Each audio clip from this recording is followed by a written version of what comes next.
একজন জামাতে আমির হয়ে যদি আপনি আপনার এক্স অ্যাকাউন্টের নিরাপত্তা দিতে পারেন না, তাহলে বাংলাদেশের নারীদের সুরক্ষা আপনি কিভাবে করবেন?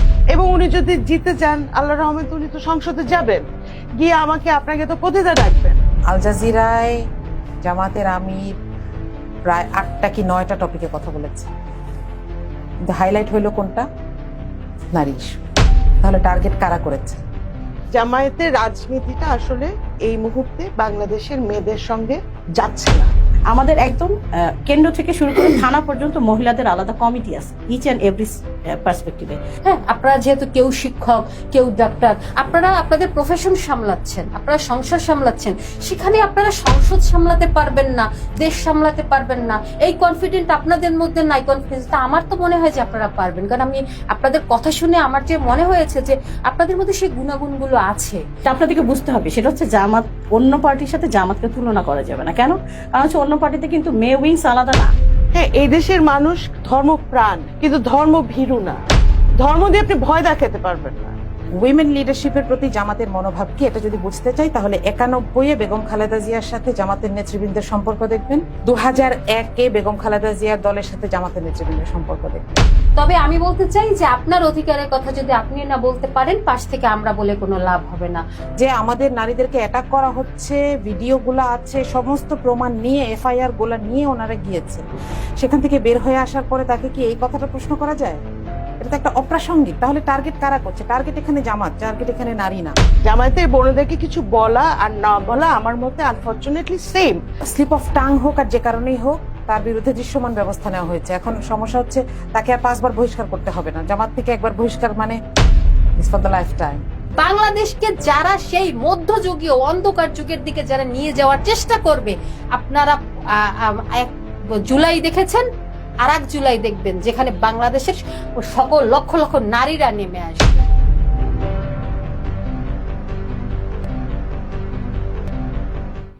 আসসালামু আলাইকুম দর্শক, সবাইকে আমন্ত্রণ জানাচ্ছি আমাদের রাজনীতি বিষয়ক প্লেস দ্য পিপলের একটি স্পেশাল সেগমেন্ট, ভোটের মাঠে রাজনীতি কিংবা ভোটের মাঠে বাস্তবতা। সমসাময়িক বিষয় নিয়ে আমরা সবসময় আলোচনা করি, কিন্তু আজকের বিষয়টি নিয়ে যে বিষয়টি আসলে এই মুহূর্তে খুবই চাঞ্চল্যকর, এবং নারীর ক্ষমতায়ন নিয়ে আসলে কোন দল কি ভাবছে, এই বিষয়টি নিয়ে আজ আমাদের স্টুডিওতে উপস্থিত আছেন চারজন নারী, মহিয়সী নারী যাদেরকে আমরা বলতে বুঝি। আমি বাদিক থেকে শুরু করছি। আমার বাদিকে বসে আছেন ফাতেমাতুজ জোহরা মিতু, সহ মানবাধিকার বিষয়ক সম্পাদক, বাংলাদেশ জাতীয়তাবাদী মহিলা দল কেন্দ্রীয় কমিটি, এবং আমার পাশে আছেন সাধনা মহল, গবেষক ও রাজনৈতিক কর্মী। আমার ডান দিকে আছেন মার্দিয়া মুমতাজ, প্রকৌশলী শিক্ষক, এবং আমার সাথে আরো আছেন আজকে স্টুডিওতে আমাতুল্লাহ শারমিন, সদস্য সচিব, স্বাস্থ্য পরিবার বিভাগ, ঢাকা মহানগরী, দক্ষিণ বাংলাদেশ জামায়াত ইসলাম।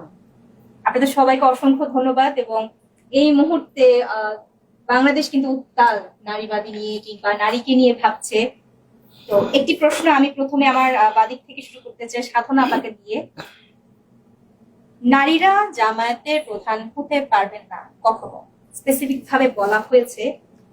আসলে এটি কি ফুল স্টপ হয়ে গেল কিনা?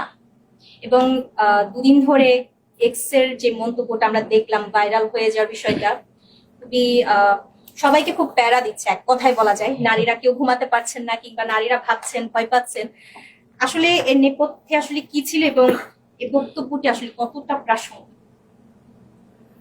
আপনাকে ধন্যবাদ টুইঙ্কেল, আর ফেস দ্য পিপলের সকল দর্শকদের জন্য শুভকামনা, এবং আমার সহ যারা এখানে আছেন বক্তারা, আপনাদের জন্য শুভকামনা। দুটো প্রশ্ন তো, একটা হচ্ছে যে বক্তব্যটা নিয়ে মানুষ, বিশেষ করে মেয়েরা উদ্বিগ্ন কিনা, কনফিউজড কিনা। উদ্বিগ্ন বটে, আর হ্যাক হয়েছে এটা নিয়ে যে কনফিউশন আছে, এটা আসলে খুব একটা, মানে হয় কি, জামায়াতের আমিরের ফোন বা কোনো অ্যাকাউন্ট, অফিসিয়াল অ্যাকাউন্টটা উনি তো আর একজন চালান না। ওনার নিশ্চয় একটা খুব কাছের মানুষ আছেন, ঘনিষ্ঠ মানুষজন থাকেন যারা নেতাদের হয়ে পোস্ট দেন বা ম্যানেজ করেন আর কি পেজ। তো এটা আমার মনে হয় না হ্যাক হয়েছে, কারণ হ্যাক হলে ওই আমাদের, মানে এগুলো তো বেসিক হ্যাক হলে পাসওয়ার্ড টাসওয়ার্ডের ঝামেলা আছে। তো এটা হয়তো ওনার কাছেরই, উনি ব্যক্তিগতভাবে লেখেন নাই, সেটা হতে পারে, কিন্তু জামায়াতেরই প্রতিনিধিত্ব করে এবং যিনি লিখেছেন উনি ওনার কাছেরই, ওনার প্যানেলেরই মানুষ আর কি। এ বিষয়ে খুব একটা কনফিউশন এখন আর নাই, আনফর্চুনেটলি। আর আতঙ্কের বিষয়টা দেখেন, আমাদের খালেদা জিয়ার একটা খুব ভালো উদাহরণ, একেবারে সদ্য খুব তরতাজা একটা উদাহরণ আছে। বেগম খালেদা জিয়ার জানাজাতে যে পরিমাণ মানুষ এসেছিল, এটা দেখার পরে ঠিক তার পরপরই যদি আপনি বলেন যে নারীর নেতৃত্বকে মানা যাবে না, তো এটা আসলে সাংঘর্ষিক হয়ে যায়। একটা প্রশ্ন একটু হয়তো কটু শোনা যেতে পারে, যে জামায়াতে ইসলামী আসলে কি বাংলাদেশের হয়ে রাজনীতি করছে কিনা, এর রাজনীতি বাংলাদেশের মানুষের জন্য কিনা, বাংলাদেশের মেয়েদের জন্য কিনা। সেখানে উত্তরটা এমন চলে আসছে যে জামায়াতে ইসলামের রাজনীতিটা আসলে তো বাংলাদেশের মেয়েদের জন্য, নারীদের জন্য যথোপযুক্ত নয়। মানে একটা কেমিস্ট্রি ম্যাচ করতে হয়, তো ওই কেমিস্ট্রিটা ম্যাচ আসলে করছে না। 5 আগস্টের পর থেকে বিভিন্ন ভাবেই আমরা বিভিন্ন সময় শুনেছি। এর আগে একজন আপনার সংসদ সদস্য হবেন উনি, হ্যাঁ, প্রার্থী সিলেটের কোথাও, উনিও এরকম পতিতা ডেকে বসলেন, ঠিক আছে। তো ওনাকে নাকি প্রাথমিক সদস্য পদটাকে স্থগিত করা হয়েছে, কিন্তু ওনাকে তো নির্বাচনটা করতে দেওয়া হচ্ছে ঠিকই, এবং উনি যদি জিতে যান আল্লাহ রহমতে উনি তো সংসদে যাবেন, গিয়ে আপনাকে তো পতিতা ডাকবেন। তো তাহলে কি জিনিসটা এখানে কনফিউশনে কিছু নাই। জামায়াতের রাজনীতিটা আসলে এই মুহূর্তে বাংলাদেশের মেয়েদের সঙ্গে যাচ্ছে না। কিন্তু এখানে একটা বিষয় আছে আপা, আমি একটু জানতে চাই, এই যে নারীরা পারবেন না কিংবা নারীরা পারছেন না, এই যে মানে নারীদের প্রতি যে আস্থার জায়গাটা ওনারা পাচ্ছেন না। তো নারী এই বাংলাদেশে কিন্তু আমরা জানি যে অর্ধেকাংশ কিন্তু নারী ভোটার বেশি। নারীদেরকে যদি অগ্রাধিকার না দেওয়াই হয় বা এরকম বিদ্বেষমূলক বক্তব্য তুলে ধরা হয়, তাহলে নারীরা তো এখানে ইনসিকিউর ফিল করে। তাই আপনি ইনসিকিউরিটির কথা বলছেন, তো আমি তো দেখি সংঘাতের কথা। মানে মানুষ কখন সংঘাতে যাবে, যখন আপনার নিজেকে প্রোটেক্ট করতে হয়। জামায়াতের ভাইরা যেভাবে নারীকে প্রোটেক্ট করতে চাচ্ছেন, একটা কথা বলি, অপ্রিয় হলেও আপনারা আছেন, এটা যখন আপনি জেন্ডার মানে নারী পুরুষের সমতা, সম্পর্ক, সামাজিক সম্পর্ক, সংঘাত, সহ অবস্থান, সমস্ত কিছু যখন একটু বিশ্লেষণ করতে যাবেন, একটা খুব কমন উদাহরণ আছে। ধরেন আপনি একজন পুরুষ, হ্যাঁ, উনি একজন মেয়েকে ভীষণ ভালোবাসেন, খুব ভালোবেসে যত্ন করতে চান, ঘরে তুলতে চান, রাখতে চান, এটা ওনার ঠিক আছে, 10-এ 10 নিয়ম। কিন্তু সেই মেয়েটি যদি ওই পুরুষটাকে প্রত্যাখ্যান করে, তখন যারা পুরুষতন্ত্রের ধারক এবং বাহক যদি প্রত্যাখ্যিত হয়, তখন সাথে সাথে যেই মেয়েটিকে রাজরানী বলে এতদিন মানুষকে বলেছে, সেই মেয়েটিকে বাজারের মেয়ে ডেকে ফেলে। এটা কিন্তু খুব কমন প্যাটার্ন, আপনি একটু চিন্তা করে দেখবেন, সাথে সাথে সেই মেয়েটা হয়ে যায় রাস্তার বাজারের পতিতা মেয়ে। তো এটা হচ্ছে একটা সাইকোলজিক্যাল আপনার গঠন বা বিশ্বাস। তো জামায়াতের ভাইরা হচ্ছেন সেরকম একটা পরিচয় দিচ্ছেন, খুবই আনফর্চুনেট, খুবই খুবই খুবই আনফর্চুনেট। এখন মেয়েরা কি করবে? যারা জামাতের পরিবারের সদস্যদের ভাই বোন মেয়েরা আছেন, ওনারা তো অনেকটা কমিউনিস্ট পার্টির মতো, পরিবারের সকল সদস্যই কোনো না কোনো ভাবে জামাতের রাজনীতির সাথে জড়িত থাকে। তো এই পরিবার এবং ওনাদের অধীনে যারা চাকরি করেন তাদের পরিবার, এর বাইরে যারা, তারা কি করবে? রেজিস্ট করবে। রেজিস্ট করলে কি হয়? তখনই আপনার সমাজের ভিতরে নারী পুরুষের যে একটা সম্পর্ক থাকে, হ্যাঁ, একটা সহ অবস্থান থাকে, সেটা ডিস্টার্বড হয়, নষ্ট হয়। সেদিকে আমরা যাচ্ছি। তাহলে সেখানে কি পুরুষ সমাজটাই দায়ী সম্পূর্ণরূপে? পুরুষ সমাজ না, এটা রক্ষণশীল যারা ধর্মটাকে রাজনীতিতে আনে এবং আপনাকে শাসন করতে চায় ধর্মীয় অনুশাসনে, in the name of political power. এটা হবেই, চিরকাল হয়েছে, যুগে যুগে হয়েছে, আবার করলে আবার হবে। এখন আমাদের দায়িত্বশীল জায়গা থেকে আমরা যেটা বারবার অনুরোধ করছি আমাদের জামায়াতের ভাইদেরকে, কারণ বোনেরা তো কোনো ক্ষমতা নাই, জামায়াতের বোনদেরকে কিছু বলা আর না বলা আমার মতে আনফরচুনেটলি সেম, কারণ ওনারা আনুগত্য স্বীকার করে নিয়ে বসে আছেন। কাজে আমার জামাতের বোনদের প্রতি কিছু বলারই নাই, যদি না তারা সেই আনুগত্যের জায়গাটাকে ভাঙতে না পারেন। ঠিক আছে, আপনি দাসত্ব বরণ করেছেন, আপনি তো দাসকে গিয়ে বলতে পারেন না যে তোমরা একটু বলো যে এই জিনিসটা চেঞ্জ করতে। হ্যাঁ, তো সেই জন্য আবার ঘুরে ফিরে দুঃখজনক ভাবে জামাতের ভাইদেরকে আমি আবার অনুরোধ করব যে আপনারা কোনো সংঘাতে দিবেন না, কারণ কি এই দেশটার নাম বাংলাদেশ। হ্যাঁ, এই দেশের মানুষ ধর্মপ্রাণ, কিন্তু ধর্ম ভীরু না।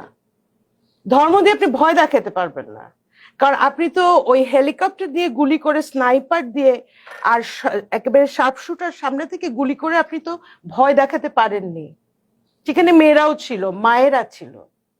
তো সেই ভয়ে যদি কেউ ভয় না পায়, তাহলে একজন 5 ওয়াক্ত নামাজ পড়েন, আপনার কপালে দাগ আছে, আপনি জামায়াতে ইসলামের ব্যানারে রাজনীতি করেন বলে আপনি ওই ধর্মের হাদিস কোরআনের ভয় দেখাবেন আর আমরা ভয় পেয়ে ঢুকে যাব, এটা ভাই হবে না। আর সংঘাতের দিকে যাবেন না, সহ অবস্থানের চেষ্টা করেন, শাসন করতে যেয়েন না, এটুকুই আমি বলবো। আর কনফিউশনের কিছু নাই, কোনো কনফিউশনের কিচ্ছু নাই, বোঝাবুঝির কিছু নাই।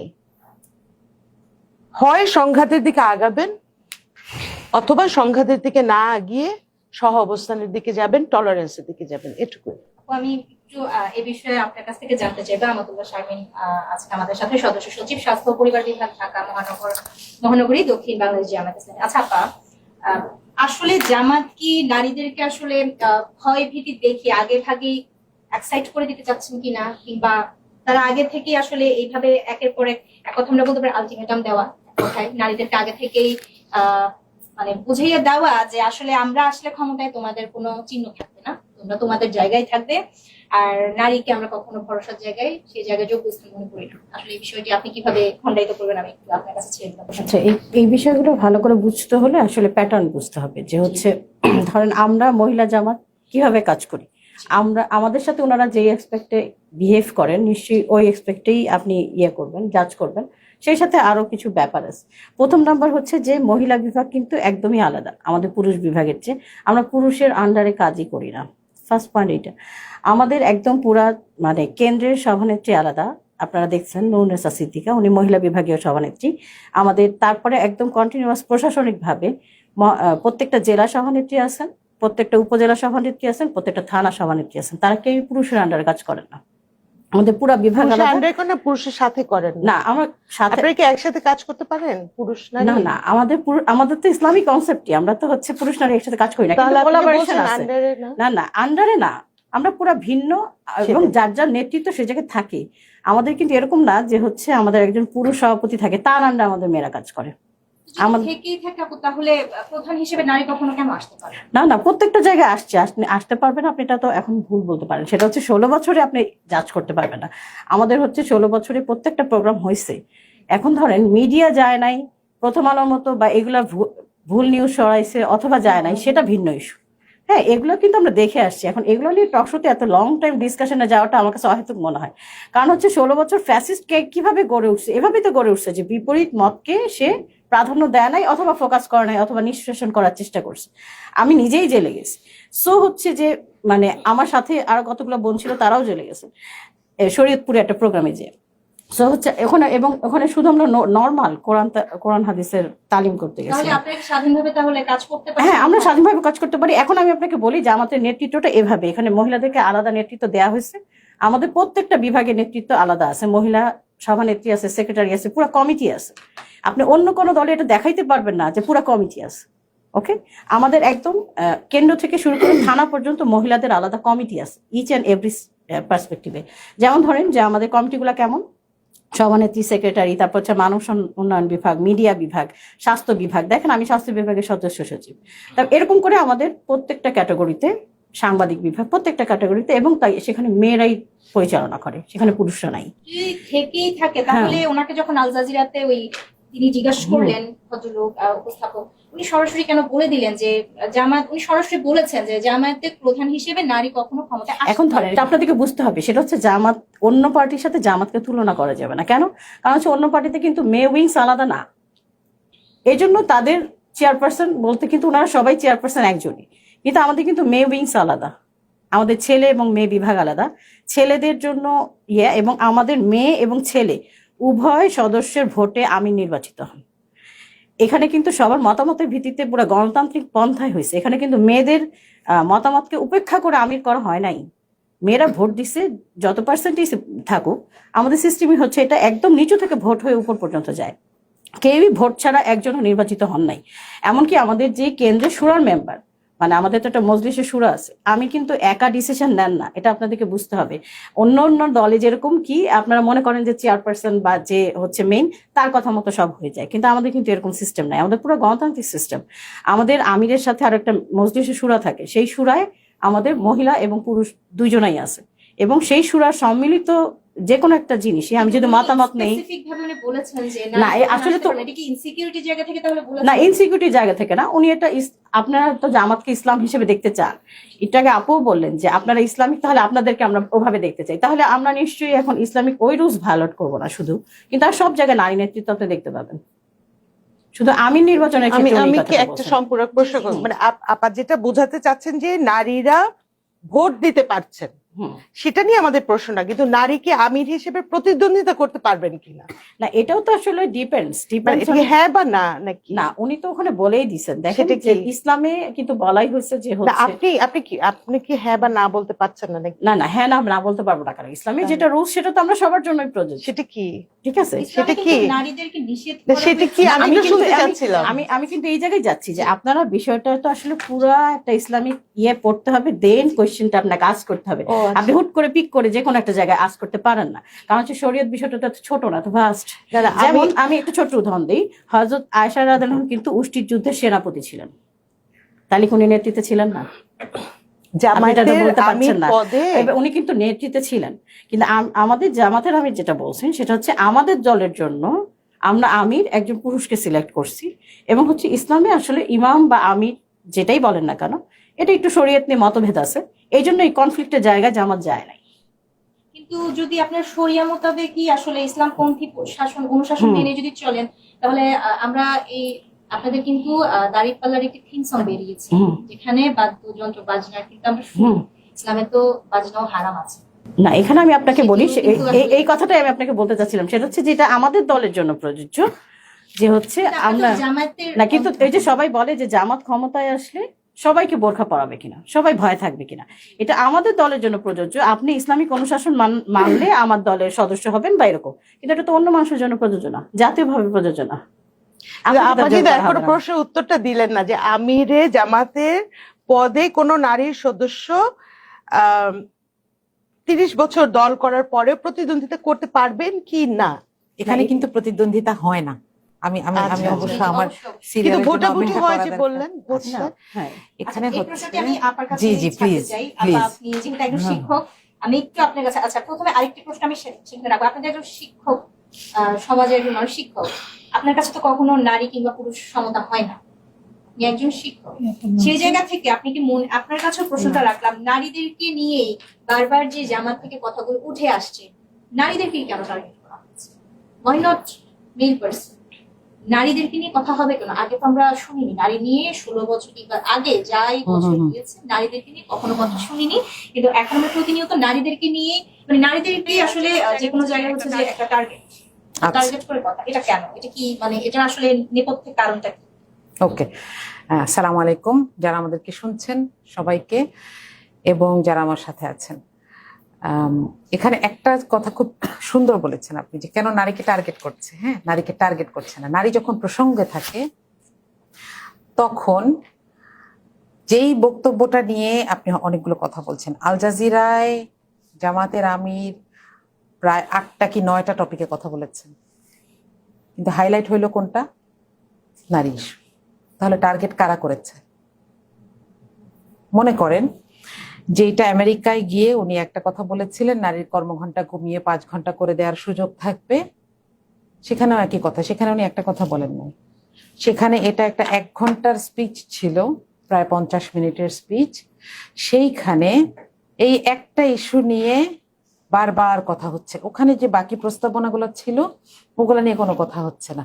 তাহলে নারী তো আসলে কোনো টার্গেট না, এটা তো প্রসঙ্গ। কিন্তু আমি যখন 10টা কথা বলি, আপনি শুধু ওই একটা নিয়ে আমাকে ফিরতি প্রশ্ন করেন, আমাকে ওইটার আনসার দিতে হয়। প্রসঙ্গক্রমে এটা প্রসঙ্গ না হয়ে এটা হাইলাইটেড হয়ে যায়। কিন্তু Okay? আপনাদের তরফ আচ্ছা। থেকে যখনই আরেকজনও কিন্তু আমি নাম নিচ্ছি না, আরেকজন আপনাদের জামায়াতের তরফ থেকে আরেকজন কিন্তু নারীদেরকে সরাসরি বেশ্যা বলেছেন যে জি জি জি, আমি আর পুরোটা বলছি না, শুধু একটু আচ্ছা, এখানে একটা মিস এখানে- ইনফরমেশন আসছে, সেটা হচ্ছে উনি কিন্তু এমপি প্রার্থী না, এবং ওনাকে দল থেকে বহিষ্কার করা হয়েছে, ওনার রুকনিয়াত বাতিল করা হয়েছে, এবং উনি আর কোনো কাজে থাকার প্রশ্নই ওঠে না। Okay? উনি MP প্রার্থী। না উনি এমপি প্রার্থী না।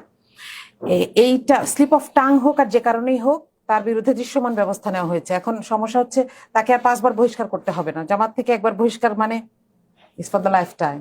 হ্যাঁ, কিন্তু উনি উনি যদি কথাটা যে বলে ফেললেন, এটা তো উনি অবশ্যই কোনো দায়ভার ছাড়া তো কথাটা বলেন। এটা তো দলের দায়ভার কোনোদিনই হবে না, দলের তাই দায়ভার না? বলতে উনি তো তখন তো উনি একটা দলের অবস্থানে ছিলেন। অবশ্যই, তার কিন্তু মানে উনি তো এটা জানেন, উনি তো নিজ থেকে আর কথাটা এমনি ছুড়ে ফেলেননি, বুঝছেন? সেটা আপনি ওনাকে জিজ্ঞেস করতে হবে। কিন্তু দল এখানে কি পদক্ষেপ নিয়েছে আপনি এটা দেখবেন। দল যদি ওনাকে এই কাজটা বলার জন্য অ্যাপয়েন্ট করতো, তাহলে কি দল ওনাকে বহিষ্কার করতো? কখনো করতো না।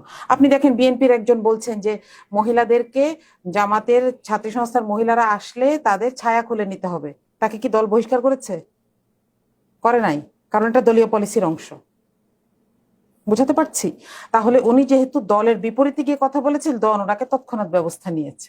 ওকে, আপনি যে কথাটা বলছিলেন, এটা আমার মনে হয় যে এটা আমি আজকে নিয়ে প্রায় মনে হয় 20 বারের বেশি বলছি। সেটা হচ্ছে যে কিছু ব্যাপার আছে না, যে people see what they want to see, people hear what they want to hear. কিন্তু ঘুরে হ্যাঁ, টার্গেট কিন্তু নারী। না নারী না, ঘুরে ফিরে টার্গেট প্রসঙ্গটা জামাত, নারী আসে। ঘুরে ফিরে টার্গেট জামাত, এটা মনে রাখবেন। জামাতের শব্দগুলো দেখেন, কিন্তু নারীকে নিয়ে নুরুন্নেসা বের হচ্ছে, সিদ্দিকা অন্য আপা কিছুকে যখন নিয়ে না। সিইসি থেকে বের হয়ে ইয়েতে দাঁড়ালেন, পোডিয়ামে দাঁড়ালেন, তাকে 100টা প্রশ্ন করার ছিল যে আপনাদের নারীদেরকে যে আক্রমণ করা হচ্ছে আপনারা কি ব্যবস্থা নিচ্ছেন, আপনাদের নারীদেরকে যে আক্রমণ করা হচ্ছে এ পর্যন্ত কয়টা কেস হয়েছে, সিইসি আপনার অভিযোগের কি জবাব দিয়েছে, সব বাদ দিয়ে ওনাকে বললো আপনি কি কখনো দলের নেতা হতে পারবেন? এটা কি এই যে অভিযোগটা নিয়ে তারা সিএসি তে গিয়েছেন, যে আমাদের নারীদেরকে অ্যাটাক করা হচ্ছে, ভিডিওগুলো আছে, সমস্ত প্রমাণ নিয়ে, এফআইআর গুলা নিয়ে ওনারা গিয়েছেন, সেখান থেকে বের হয়ে আসার পরে তাকে কি এই কথাটা প্রশ্ন করা যায়? এটা তো একটা অপ্রাসঙ্গিক। তাহলে টার্গেট কারা করছে? টার্গেট এখানে জামাত, টার্গেট এখানে নারী না। আমি আসি যে প্রশ্নটা করা হয়েছে, আল জাজিরার প্রশ্নটা এবং নুরুন্নেসা আপাকে যে প্রশ্নটা করা হয়েছে, দুইটাকে যদি একসাথে চিন্তা করি, শারমিন আপা খুব সুন্দর করে বলছিলেন যে এখানে ইন্ডিভিজুয়াল এবং ইন্ডিপেন্ডেন্ট প্যারালাল দুইটা স্ট্রাকচার আছে, এবং মহিলা বিভাগের প্রধান হচ্ছেন নুরুন্নেসা আপা, পুরুষ বিভাগ সহ পুরোটার কেন্দ্রীয় প্রধান হচ্ছেন কে? আমিরে জামাত। এখন শুধু এই একটা পজিশনকে এক্সক্লুসিভ রাখা হয়েছে, যেখানে হয়তো কেন বলছি হয়তো, কারণ গঠনতন্ত্রে কিন্তু আমিরে জামাত হওয়ার জন্য যে শর্তগুলা, 16টা শর্ত আছে, সেখানে এক জায়গায়ও বলা নাই যে তাকে পুরুষ হইতে হবে। ইভেনচুয়ালি কখনো যদি এরকম হয় যে পরিবেশ এরকম হয়েছে যে একজন মহিলাকে দায়িত্ব নিতে হচ্ছে, অবশ্যই নেবেন, নিতে হয়েছে। আপনারা দেখেন আমাদের ফুল স্ট্রাকচার, অ্যারেস্টেড ছিলেন, ফাঁসি হয়েছে, জেলে ছিলেন, তখন কারা দায়িত্ব পালন করেছেন? পুরুষদের সার্কুলার পর্যন্ত মহিলা সদস্যরা আনা নেওয়া করেছেন। তাহলে এই বিষয়টা একটা উনি ডেজিগনেশন clear করেননি আসছি, কেন? উনি ক্লিয়ার করেছেন। উনি বলেছেন, এখানে আরেকটা ব্যাপার একটু জানিয়ে রাখি, যেটা দিয়ে আমি একটু কথা বলতে চাচ্ছিলাম তখন, যে জামাতের কোনো পর্যায়ের কিন্তু কোনো প্রার্থী থাকে না কোনো একটা পজিশনের জন্য। কি থাকে? এখানে হচ্ছে ধরেন একটা থানার 25 জন রুকন আছেন, তারা সবাই ভোট দিবেন, ব্লাইন্ড অ্যান্ড ব্ল্যাঙ্ক, কেউ জানেন না কে কাকে দিচ্ছেন, কিন্তু এখানে কিন্তু কোনো প্রার্থী থাকবে না, এবং সরাসরি এটা গঠনতন্ত্রে আছে যে প্রার্থী হিসেবে কেউ যদি আগ্রহ প্রকাশ করেন, তাহলে সেটা তার ওই পদে বসার অযোগ্যতা হিসেবে বিবেচিত হবে। বুঝাতে পারছি? আমিরে জামাতের জন্য কিন্তু কেউ কখনো প্রার্থী হন না। তাহলে এটা কিভাবে নির্বাচিত হয়?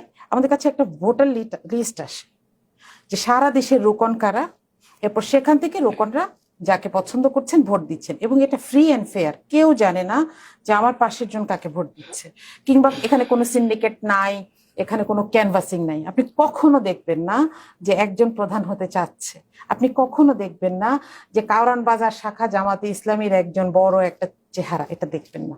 ইন্টারনালি কোনো নির্বাচনে কোনো প্রার্থী থাকেন না। এই ব্যাপারটা মাথায় রেখে যদি আপনি বলেন, উনি যেটা বলেছেন যে একটা ধর্মীয় দল হিসেবে, আমার মনে হয় এই বিষয়টা খুব পরিষ্কার যে আমাদের একটু বুঝেও নেওয়া দরকার। একটা ধর্মীয় দল হিসেবে সাধারণত নিয়মে নাই, এটা না, নিয়মে আছে বা নিয়মে বাধা দেওয়া নাই, কিন্তু সাধারণত একজন মহিলা একটা মাত্র এই পজিশন, এই জায়গাটায় আসবেন না। কারণ কি? কারণ পুরুষরা চিন্তা করবেন যে আমি একজন পুরুষকে এই দায়িত্বটা দিব, মহিলাও চিন্তা করবেন আমি একজন মহিলাকে, এই কথাটাই নুরুন্নিসা আপা বলেছেন তাই না, যে আমরা মেনে নিয়েছি। মেনে নেওয়ার মানে ওইটা না যে আমাকে ভুলাই টুলায় বলছে যে তুমি আর সিপি হইতে পারবা না, সেন্ট্রাল প্রেসিডেন্ট হইতে পারবা না, বিষয়টা সেটা না। যে আমি চিন্তা করব যে 10 জন পুরুষ আর 20 জন মহিলাও যদি থাকে, আমি চিন্তা করব যে একজন পুরুষকে এই দায়িত্বটা দিই, কারণ মহিলার আরো অনেকগুলা দায়িত্ব আছে। যেটা বলতে গিয়ে আসলে দেখেন এই যে এই ধরনের ডিসকাশনে অনেক বড় করে ব্যাখ্যা করে পুরো ইসলামিক থিওলজি নিয়ে ওখানে যাওয়া যায়। হ্যাঁ, কিন্তু উনি যেটা বলেছেন, নারীরা প্রতিনিধিত্ব করে গেছেন। আমি কিন্তু প্রথমেই বলেছি যে নারীরা তো করে দেখিয়েছেন। আমাদের দেশটা কিন্তু না, সেটাতে কারোর কোনো আপত্তি নেই, আমি আসছি এই কথাটাতে। এটা হচ্ছে জামাতের কিন্তু দলীয় পলিসি। যেমন ধরুন জামাতের দলীয় পলিসি হচ্ছে যে বোরখা না পড়লে, পর্দা না করলে সে রোকন করবে না, ঠিক আছে? আচ্ছা, এখন আপনি জামাতের মতন একটা দলকে যখন ন্যাশনাল লিডারশিপে দেখবেন, সে কি সারা দেশের মানুষের উপর ওই একই জিনিস অ্যাপ্লাই করবে? না, আমি শেষ করবো। হ্যাঁ, কখনো করে নাই, কখনো করবেও না। আপনি দেখেন যখন জামাতের নেতারা মন্ত্রী ছিলেন, তারা কি তার মিনিস্ট্রিতে সবাইকে বলছেন যে একটু বোরখা ছাড়া কেউ আসতে পারবে না, বা বোরখা ছাড়া কেউ আসলে, আপু আমি শেষ করবো, বোরখা ছাড়া কেউ আসলে তার সাথে আমি টেবিলে বসবো না, এরকম হয়েছে? নেভার। আমি আপনাকে চ্যালেঞ্জও করছি, আপনি খবরও নিতে পারেন, এবং এটা কখনো হয় নাই, ঠিক আছে? এখন বাকি উইমেন লিডারশিপের প্রতি জামাতের মনোভাব কি, এটা দিয়ে আমি শেষ করব। মনোভাব কি এটা যদি বুঝতে চাই, তাহলে 91-এ বেগম খালেদা জিয়ার সাথে জামাতের নেতৃবৃন্দের সম্পর্ক দেখবেন, 2001-এ বেগম খালেদা জিয়ার দলের সাথে জামাতের নেতৃবৃন্দের সম্পর্ক দেখবেন। অত্যন্ত শ্রদ্ধার সাথে তাকে ইভেন 2001-এ একই প্রতীকে পর্যন্ত নির্বাচন হয়েছে, তাই তো? 2018-তে একই প্রতীকে পর্যন্ত নির্বাচন হয়েছে। এখানে তো অশ্রদ্ধার প্রশ্নই ওঠে না, কারণ নীতিগতভাবে নারীর অবস্থান মেনে নেওয়াতে জামাতের কোনো অসুবিধা নাই। এটা একটা দলীয় জায়গা, আপনাকে এই দুইটার পার্থক্য বুঝতে হবে। আপনি সিপিবির দিকে তাকান, আপনি ইভেন বিএনপির দিকেও তাকান। বিএনপি যেহেতু দেখেন, আপনি আগামী 50 বছরও চিন্তা করতে পারবেন যে জিয়া পরিবারের বাইরে কেউ এটা লিডারশিপে আসবে? পারবেন না। কিন্তু এটা কি তারা জাতীয়ভাবেও প্রয়োগ করবেন? Not necessarily. এটা সবগুলো দলের জন্য আলাদা, যে তাদের নিজস্ব একটা দলীয় পলিসি থাকে, আর তারা যখন দায়িত্বে যাবে তখন ন্যাশনাল পলিসিটা আলাদা হয়। এটাতে এতবার ব্লেম করার তো কিছু নেই। Thank you. পরবর্তীতে আমি একটু এবার চলে আসি ফাতেমা মিতু আপনার কাছে। আপনি সহমানবাধিকার বিষয়ক সম্পাদক, বাংলাদেশ জাতীয়তাবাদী মহিলা দল কেন্দ্রীয় কমিটি। শরীফুজ্জামান শরীফের অনুসারী মহসিন আলী নামের এক বিএনপি নেতা দলীয় নির্বাচনের সময় প্রকাশ্যে নারীদের বিভক্ত করা নামে হুমকি দিয়েছেন, যা খুবই দুঃখজনক। এবং এই বিষয়টি আসলে নারী, আপনারা তো একটি নারী কেন্দ্রিক, আসলে আপনাদের চেয়ারপারসনই আগে ছিলেন বেগম খালেদা জিয়া, ওনার জানাজা আমরা দেখেছি, কিন্তু আপনাদের তরফ থেকে হুটহাট করে যখন জামায়াত ইসলামীকে নিয়ে এত কথা হচ্ছে, আবার আপনাদের তরফ থেকে কেন এই ধরনের বক্তব্য আসবে? ধন্যবাদ আপু, আমি প্রথমে আপনাকে ধন্যবাদ জানাই, এবং ফেস দ্য পিপলে যারা দেখছেন দেখবেন ভবিষ্যতে সবাইকে ধন্যবাদ। সাথে আমার সাথে যারা সহযোগী আলোচক আছেন সকলের প্রতি সালাম, আসসালামু আলাইকুম। আমি আপনার প্রশ্নের উত্তর দেওয়ার আগে আমি আপুদের কয়েকটা কথা একটু ক্লিয়ার করতে চাচ্ছি। সেটা হচ্ছে আপু বললেন প্রথমে, যে প্রথম বক্তা উনি প্রথমেই বলেছেন, আপুর নামটা আমি ভুলে গেছি, তো প্রথমেই বলেছেন যে আসলে আমরা যারা রাজনীতি করি আপু, বাংলাদেশের যে প্রেক্ষাপটে রাজনীতি করি না কেন, আমাদের অন্য সংগঠন সম্পর্কে ধারণা রাখাটা আমি মনে করি জরুরি। হ্যাঁ, তো সেক্ষেত্রে আপনি একটা জাতিকে একটা ভুল তথ্য দিয়েছেন যে আপনাদের জামাতে ইসলাম মহিলা উইংস এবং পুরুষ উইংস আলাদা, অন্য কোনো দলে এটা নেই। এটা আপনার ভুল। আপনি কিন্তু আপনার পরিচয় মহিলা উইংস দেননি এখানে, কিন্তু আমি কিন্তু এখানে বাংলাদেশ জাতীয়তাবাদী মহিলা দল দিয়েছি। আমি পরিচয় দিয়েছি, আমি একটু শেষ করি। আমাদের কিন্তু এটা আলাদা। আমাদের মহিলা উইংস এর সভানেত্রী হচ্ছে মিসেস আব্বাস, আফরোজা আব্বাস। তো প্রত্যেকটা সংগঠনেরই আমার জানা মতে মহিলাদের জন্য একটা আলাদা উইংস থাকে, সেখানে প্রেসিডেন্ট, সেক্রেটারি, সাংগঠনিক, আপনি কয়েকটা পদের নাম বলেছেন, আলাদা আলাদা থাকে। আমাদেরও জেলা কমিটি আছে, আমাদেরও থানা কমিটি আছে, আমাদেরও ওয়ার্ড কমিটি আছে, এবং আমি ওয়ার্ড থেকে উঠে কেন্দ্র পর্যন্ত এসেছি আল্লাহ রহমতে। তো বিষয় হচ্ছে প্রত্যেকটা সংগঠনেরই আছে, কিন্তু তার মানে এটা না যে আমি জাতীয়তাবাদী মহিলা দলে কাজ করি সেজন্য আমি বিএনপি নির্বাহী কমিটিতে বা স্থায়ী কমিটিতে যেতে পারবো না। আমাদের বিএনপি নির্বাহী কমিটিতে অনেক নারী নেত্রীরা আছেন, যেমন শ্যামা ওবায়দ আপা আছেন, সহ সাংগঠনিক বিলকিস জাহান শিরিন আছেন, সহ অনেক নেত্রীরা আছেন, এবং স্থায়ী কমিটির নারী আছেন আপনারা জানেন সেলিনা রহমান।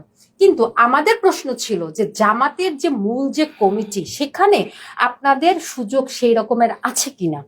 যেমন আমরা আর একটা কথা হচ্ছে যে আপনারা বললেন যে জামাত আপনাদেরকে খুব মূল্যায়ন করে, আপনাদের কথা শুনে আমি এতটুকু আশ্বস্ত হয়েছে আপনাদের মধ্যে লিডারশিপ পাওয়ার আছে।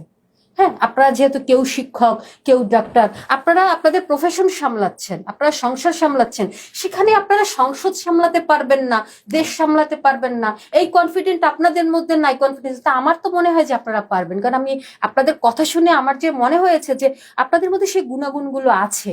কিন্তু তারপরেও কেন আপনারা আপনাদের নিজেদের অধিকারের কথা বলতে পারছেন না? কেন আপনারা এই যে 300 আসনে কেন আপনাদের একজন নারীকেও নমিনেশন দেয়া হয়নি? কি কারণে দেয়া হয়নি?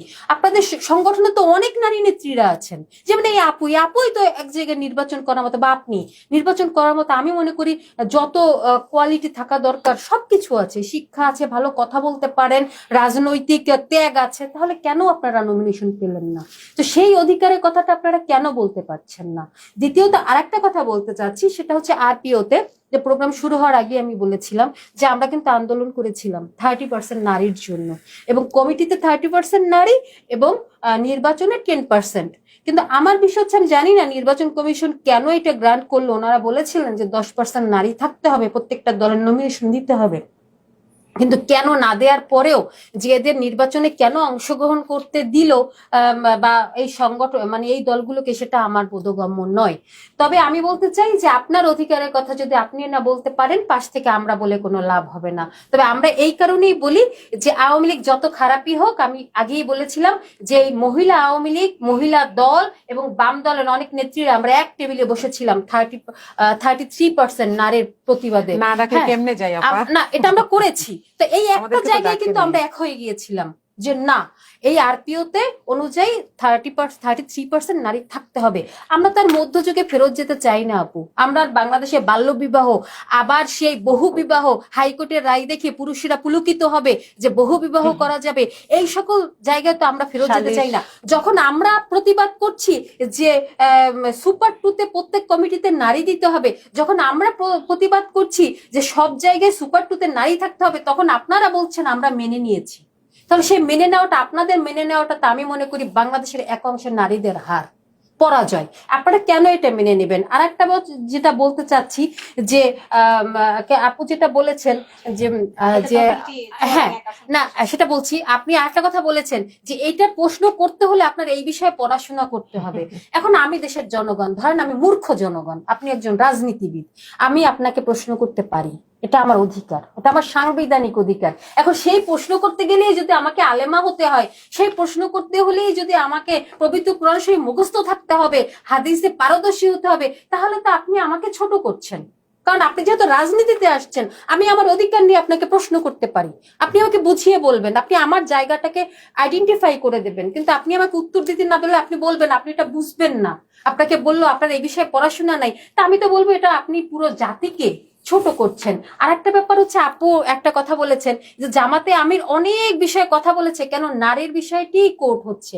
কারণ বাংলাদেশের ভোটারের মধ্যে 51% নারী, তারা নিরাপত্তা চাচ্ছে। তারা যে দাঁড়িপাল্লায় ভোটটা দিবে, সে ভোটটা দেওয়ার পর আগামী 5 বছর তাদের ভাগ্য কোন জায়গায় যাবে? আপনারা ঘরে গিয়ে গিয়ে ভোট চাচ্ছেন, ঘরে গিয়ে গিয়ে জান্নাতের টিকিট দিচ্ছেন, ঘরে গিয়ে গিয়ে ভোটার আইডি নাম্বার নিচ্ছেন, বিকাশ নাম্বার নিচ্ছেন, সন্তানের মাথায় হাত রেখে কসম করাচ্ছেন, কিন্তু সেই দাঁড়িপাল্লায় ভোটটা দেওয়ার পর সেই নারীর ভবিষ্যৎ কি হবে সেটা আপনারা বলতে গেলেই বলবেন এই বিষয়ে আপনার পড়াশোনা নাই। তাহলে তো আমরা আশাহত হই আপু। এটা হচ্ছে একটা ব্যাপার। আর একটা ব্যাপার আপু, আপনি আমাকে প্রশ্ন করেছিলেন, সেটা হচ্ছে আপু আপনি কিন্তু নিজেই বলেছেন যে অমুক ক্যান্ডিডেটের সমর্থক, হ্যাঁ, এবং আপনি জানেন যে সকল সংগঠনের মধ্যেই জামাত কিন্তু গুপ্ত অবস্থায় আছে। হ্যাঁ, এখন নির্বাচনের সময় আওয়ামী লীগ কিন্তু খোলস পাল্টে বিএনপির মধ্যেও ঢুকে গেছে, জামাতের মধ্যেও ঢুকে গেছে। এটা কিন্তু অস্বীকার করার কোনো উপায় নেই এই নির্বাচনকালীন সময়, কারণ সবাই কিন্তু তাদের খোলস পাল্টে দিয়ে। না না, আমি দায়ভার এড়াতে চাই না। এই নারীর প্রশ্নে যদি আমার দল কোন ধরনের কোনো নেগেটিভ পদক্ষেপ নেয়, সেদিন যদি কোনো মিছিল হয় তার সামনে আপনি আমাকে দেখবেন। হ্যাঁ, আমি তো বললাম সেটা আমাকে দেখবেন, কারণ এই ধরনের মন্তব্য, ওই যে আমি বললাম যে সেক্ষেত্রে যদি সেটা হয়, আমার বিশ্বাস আমার দল সেটা শক্ত পদক্ষেপ নিবে এবং এটা নেওয়া উচিত, এবং যদি সেটা না নেয় তাহলে তার বিরোধিতা আমি এখান থেকে আপনার অনুষ্ঠান থেকে করে গেলাম, কিন্তু সাথে সাথে আমি এটাও করতে চাই জামাতে আমিরের এক্স অ্যাকাউন্ট নাকি হ্যাক হয়েছে, কিন্তু তার প্রমাণ কোনো আইটির এক্সপার্টরা পায় নাই। হ্যাঁ, কিন্তু প্রশ্নটা হচ্ছে এটা যে আওয়ামী লীগের সাথে ওনারা গুপ্ত থাকতে থাকতে ওনারা আওয়ামী লীগের কাছ থেকে কিছু রাজনীতি রপ্ত করেছে। আপনার অ্যাকাউন্ট হ্যাক হলে আপনি কি সাথে সাথে বলতে পারেন হ্যাকটা কে করেছে? কিন্তু ওনারা লাভ দিয়ে পড়ে বললেন কি এটা বিএনপি করিয়েছে। হ্যাঁ, তো এগুলো হচ্ছে অপরাজনীতি। আপনি একজন জামাতে আমির হয়ে যদি আপনি আপনার এক্স অ্যাকাউন্টের নিরাপত্তা দিতে পারেন না, তাহলে বাংলাদেশের নারীদের সুরক্ষা আপনি কিভাবে দেবেন? কিভাবে সম্ভব? আর একটু লাস্ট কথা বলতে চাই, ওনাদের এক্স অ্যাকাউন্টের নিরাপত্তা দিতে পারে না, হ্যাক হয়। ওনাদের নেতা শামীম সাহেবের মুখও হ্যাক হয়ে গেছে, তাই মুখ দিয়ে বাজে কথা বলেছে। 71 সালে ওনাদের নেতাদের লুঙ্গি হ্যাক হয়ে গেছে, তাই বাংলাদেশে এত বীরাঙ্গনার সৃষ্টি হয়েছে। সর্বোপরি আমি বলতে চাই, বাংলাদেশকে যারা সেই মধ্যযুগীয় অন্ধকার যুগের দিকে যারা নিয়ে যাওয়ার চেষ্টা করবে, আপনারা 1 জুলাই দেখেছেন, আর 1 জুলাই দেখবেন যেখানে বাংলাদেশের সকল লক্ষ লক্ষ নারীরা নেমে আসবে। আজকের মতো প্রোগ্রামটি এখানে শেষ করছি। আশা করছি সবাই ভালো থাকবেন, সুস্থ থাকবেন এবং নারীর প্রতি সম্মান রাখবেন।